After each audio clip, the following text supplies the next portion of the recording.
bullying é um termo utilizado para descrever atos de violência física e psicológica repetitivos.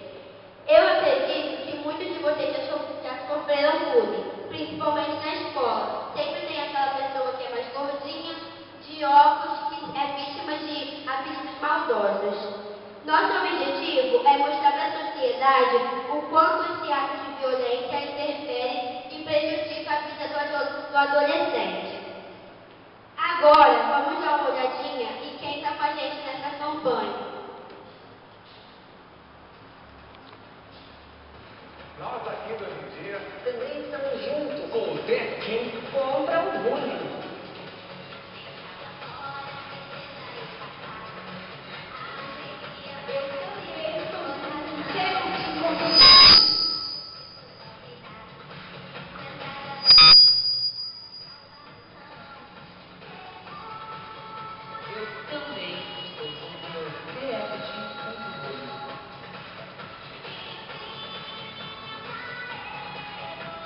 Com esse objetivo, no dia 3 de março, sábado, às 2 horas da tarde, teremos a caminhada do Norte Shopping até o Templo Maior, com cobertura especial da Rede Record e da Folha Universal.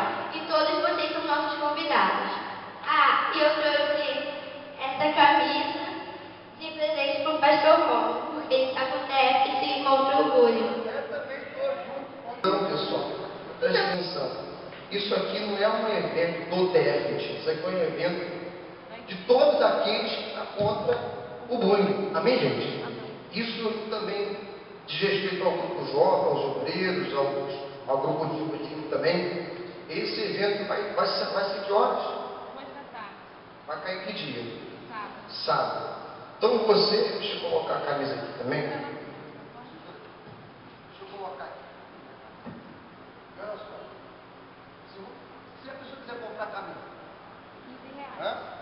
Se você quiser comprar camisa, R$15. Amém, pessoal? Obrigado, pessoal. Porque todos nós estamos juntos contra esse mal que tem trazido prejuízo à mente e à sociedade, coitado, do adolescente que está crescendo e eles crescer com sabedoria. E o diabo fez instigando na mente dele através do mundo. Isso não pode. Amém, pessoal? Então, fosse contra essa passa por essa praga. Onde, pessoal?